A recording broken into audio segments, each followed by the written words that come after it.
Hi friends, நான் உங்கள் சகி. நம்ம நாளும் பகிர்வோம் சேனல்ல போயிட்டு இருக்கு எக்ஸல் ஃபார் பிகினர்ஸ் இன் தமிழ் சீரீஸ்ல இன்னைக்கு நம்ம பார்க்க போறது ஒரு டேட்டா என்ட்ரி ஃபார்ம் எப்படி எக்ஸல்ல கிரியேட் பண்றது அப்படின்றது தான். நம்ம சப்ஸ்கிரைபர் இந்த கொஸ்டின் கேட்டிருந்தாரு, அவருக்கான வீடியோ தான் இது. சரி, நம்ம என்ன டேட்டா என்ட்ரி ஃபார்ம் போட போறோமோ அதுக்கான ஹெட்டர்ஸையும் ஒரு சில டேட்டாவையும் நம்ம இங்க போட்டு வச்சிருக்கோம். ஸோ நமக்கு இதுதான் அதோட ஹெட்டரா இருக்க போகுது. சரிங்களா? ஃபீல்ட்ஸ் அப்படின்னு சொல்லலாம். இப்போ நம்ம அடுத்தது என்ன பண்ணணும் அப்படின்னு சொன்னா, நம்ம ஃபார்ம் இங்க குயிக் ஆக்சஸ் டூல் பார்ல தான் வர வைக்க போறோம். ஸோ இந்த குயிக் ஆக்சஸ் டூல் பார்ல உங்களுக்கு ஃபார்ம் இல்லைன்னு சொன்னா இது மாதிரி கிளிக் பண்ணி மோர் கமாண்ட்ஸ் கொடுத்துட்டு இந்த பாப்புலர் கமாண்ட்ஸ் அப்படின்னு இருக்கிறதுல அதுக்கும் முன்னாடி இந்த செக்ஷன்ல குயிக் ஆக்சஸ் டூல் பார் ஆட்டோமேட்டிக்கா உங்களுக்கு செலக்ட் ஆயிருக்கும். ஏன்னா நம்ம அது மூலமா தான் வந்தோம். செலக்ட் ஆகி இல்லைன்னா நீங்க செலக்ட் பண்ணிக்கோங்க. அடுத்தது இந்த பாப்புலர் கமாண்ட்ஸை மாத்தி கமெண்ட்ஸ் நாட் இந்த ரிப்பனோ இல்லை ஆல் கமெண்ட்ஸோ நீங்க எது வேணா கொடுத்துக்கலாம். இப்போ நான் நாட் இந்த ரிப்பன் கொடுத்துட்டு இது உங்களுக்கு ஆல்பபெட்டிக்கல் ஆர்டர்ல இருக்கும். ஃபர்ஸ்ட் நம்பர்ஸ், அதுக்கப்புறம் ஆல்பபெட்ஸ் வரும். ஸோ இங்க போயிட்டு நீங்க ஃபார்ம்ஸ் அப்படின்றது எஃப் செலக்ட் பண்ணிட்டு நீங்க ஆட் கொடுத்துக்கோங்க, ஓகே கொடுத்துக்கோங்க. சரிங்களா? ஸோ இது மாதிரி கொடுத்துடுங்க. இதை நம்ம ரெண்டு வகையில செய்யலாம். ஃபார்ம் அப்படின்றத நம்ம வந்து ஒரு டேபிள்ல இருந்தும் வர வைக்கலாம். அப்படி இல்லைன்னு சொன்னா நம்மளோட டேட்டா இருக்கு இல்லைங்களா, இந்த டேட்டா இருக்கிறத செலக்ட் பண்ணியும் நம்ம ஃபார்ம்ஸ் பண்ணலாம். ஸோ இப்போ நம்ம ஃபர்ஸ்ட் டேட்டா இருக்கிறத செலக்ட் பண்ணி எப்படி பண்றதுன்னு பார்க்கலாம். இந்த டேட்டாவை செலக்ட் பண்ணிட்டு எந்தெந்த லைன் ஐட்டம் வேணுமோ அதை செலக்ட் பண்ணிட்டு, சரி நான் ஒரு லைன் ஐட்டம் விட்டுட்டு கிரேப்ஸை விட்டுட்டு நான் செலக்ட் பண்ணியிருக்கேன். செலக்ட் பண்ணிட்டு இந்த ஃபார்ம் இங்க ஆட் ஆயிருக்கு இல்லைங்களா, இப்போ இதை கிளிக் பண்ணீங்கன்னு சொன்னா இங்க பாருங்க நமக்கு 5 ரெக்கார்டு இருக்கு. ஃபர்ஸ்ட் ஆப்பிள் 40 225 லைன் ஐட்டம் வந்துருச்சு. ஹெட்டிங் இங்க வந்துருச்சு பாருங்க, ஃப்ரூட் கவுண்ட் பிரைஸ். நம்ம என்ன ஹெட்டிங் கொடுத்தோமோ அது வந்துருச்சு. இது first line item. Fine next கொடுங்க. குவா, பப்பாயா, வாட்டர்மெலான், பனானா வந்துருச்சு பாருங்க ஆட்டோமேட்டிக்கா. ஆனா நம்ம அங்க கிரேப்ஸ் செலக்ட் பண்ணல, அதனால தான் உங்களுக்கு இங்க கிரேப்ஸ் வரல. சரிங்களா? இது ஒரு விஷயம்.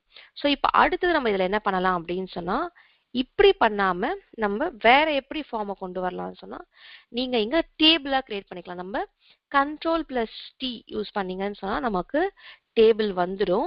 ஸோ நீங்க என்ன பண்ணிக்கோங்க, இங்க வந்துட்டு Ctrl+T செலக்ட் பண்ணீங்கன்னா இந்த ஏரியா ஃபுல்லா செலக்ட் ஆயிடும்.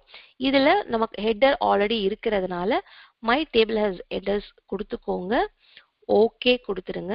சரிங்களா? நமக்கான டேபிள் ரெடி ஆயிடும். உங்களுக்கு என்ன ஃபார்மேட்டிங் வேணுமோ அந்த மாதிரி ஃபார்மேட்டிங் கொடுத்துக்கோங்க. நம்ம இப்போ ஜென்ரிக்கா இது மாதிரி ஒன்று கிரியேட் பண்ணிக்கலாம். சரிங்களா? ஸோ எதுவுமே வேண்டாம் அப்படின்னு சொல்லிட்டு நம்ம செலக்ட் பண்ணிட்டோம். இப்போ இது ஒரு டேபிள். சரி, உங்களுக்கு டேபிள் மாதிரி தெரியணும் அப்படின்றதுனால நான் உங்களுக்கு இதை கொடுத்துடுறேன். சரிங்களா? ஓகே. இப்போ அடுத்தது நம்ம என்ன பண்றோம் அப்படின்னு சொன்னா, உங்களுக்கு இது மட்டுமே காமிக்கணுன்றதுக்காக நான் டேபிள் இங்க கிரிட் லைன்ஸ் ரிமூவ் பண்ணிட்டு காமிக்கிறேன். ஸோ இப்போ நம்ம டேபிள் கிரியேட் பண்ணிட்டோம். இப்போ அடுத்தது இதை செலக்ட் பண்ணி தான் ஃபார்மை கிரியேட் பண்ணணுமா அப்படின்னு கேட்டா இல்ல, நம்ம ஏதாவது ஒரு இடத்துல வச்சுட்டே ஃபார்ம் அப்படின்னு கொடுத்தா போதும். இங்க பாருங்க இப்போ 6 லைன் ஐட்டம் வந்திருக்கு. ஆப்பிள், அடுத்து அடுத்து போனீங்கன்னு சொன்னா பனானா, லாஸ்ட் ஐட்டம் பாருங்க கிரேப்ஸ். ஸோ இது ஃபுல்லா செலக்ட் பண்ணணும் அப்படின்ற பிரச்சனை நீங்க டேபிளா கிரியேட் பண்ணிட்டீங்கன்னா உங்களுக்கு அது கிடையாது. ஓகே. ஸோ எப்படி கிரியேட் பண்ணணும் அப்படின்றது நம்ம தெரிஞ்சுக்கிட்டோம். அடுத்தது இங்க பாத்தீங்கன்னா இந்த ஃபார்முக்கு ஒரு பேர் இருக்கு, அது இந்த ஷீட்டோட பேரு தான். இப்போ நம்ம இதை க்ளோஸ் பண்ணிட்டு இந்த ஷீட்டுக்கு இப்போ நம்ம இது ஃப்ரூட்ஸ் சம்மந்தப்பட்டதுனால ஃப்ரூட்ஸ் அப்படின்னு வச்சுட்டு நம்ம இங்க செலக்ட் பண்ணி இதை செலக்ட் பண்ணி பாருங்க. இப்போ ஃப்ரூட்ஸ் அப்படின்னு மாறிடுச்சு இந்த ஃபார்ம் பேரு. அடுத்து நான் இதுல ஒன்று ஆட் பண்ணணும்னு நினைக்கிறேன், என்ன பண்றது அப்படின்னு கேக்குறீங்கன்னா நியூவை செலக்ட் பண்ணிட்டு உங்களுக்கு என்ன ஃப்ரூட் வேணும்னு நினைக்கிறீங்க கொடுத்துட்டு சும்மா 5 kgs 200 அப்படின்னு கொடுத்துட்டீங்க அப்படின்னு சொன்னா இங்க கொடுத்துட்டு நீங்க க்ளோஸ் கொடுத்து பாருங்க, ஆட்டோமேட்டிக்கா உங்களுக்கு ப்ளூபெர்ரி வந்துடும். சரிங்களா? இப்படிதான் நமக்கு ஃபார்ம். ஸோ இப்போ நெக்ஸ்ட்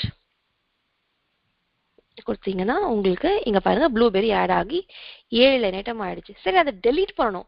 எப்படி டெலீட் பண்றது அப்படின்னு கேக்குறீங்கன்னா, இப்போ நான் லாஸ்டா எல்லாம் இந்த வாட்டர் மெலான் அப்படின்றத டெலீட் பண்ணணும்னு நினைக்கிறேன். ஸோ நான் வாட்டர் மெலான் செக்ஷன் போயிட்டு அந்த ரெக்கார்டு போயிட்டு நான் இதை டெலீட் அப்படின்னு கொடுக்குறேன். கண்டிப்பா டெலீட் ஆயிடும். டெலீட் பண்ணணுமான்னு கன்ஃபர்மேஷன் கேக்குது. இந்த லைன் ஐட்டம் இருக்கு இல்லைங்களா, ரோ நம்பர் 7, அது டெலீட் ஆயிடும். இங்க பாருங்க பப்பாயா பனானா நடுவுல இருந்து வாட்டர்மெலன் போயிருச்சு. இதுவும் 6 ரெக்கார்ட்ஸா ஆயிடுச்சு. ஸோ இப்படிதான் ஒரு ஃபார்ம் கிரியேட் பண்ணலாம், ஃபார்முக்கு நேம் மாற்றலாம், சிமிலர்லி அதில் புது ரெக்கார்ட் ஆட் பண்ணலாம், இருக்கிற ரெக்கார்டை நம்ம டெலீட் பண்ணலாம். இப்படி தான் ஒரு டேட்டா என்ட்ரி ஃபார்ம் நம்ம எக்ஸலில் ஈஸியாக கிரியேட் பண்ணிக்கலாம். இந்த வீடியோ உங்களுக்கு யூஸ்ஃபுல்லாக இருந்திருக்கும்னு நினைக்கிறேன். நீங்களும் அப்படியே நினைச்சீங்கன்னா நம்ம ஃப்ரெண்ட்ஸ் அண்ட் ஃபேமிலி கூட ஷேர் பண்ணிக்கோங்க. நம்ம நாளும் பகிர்வோம் சேனல் வரைக்கும் நீங்கள் சப்ஸ்கிரைப் பண்ணலாம், சப்ஸ்கிரைப் பண்ணிடுங்க. நம்ம வீடியோஸ்க்கு ஒரு லைக் கொடுத்துருங்க. நன்றி, வணக்கம்.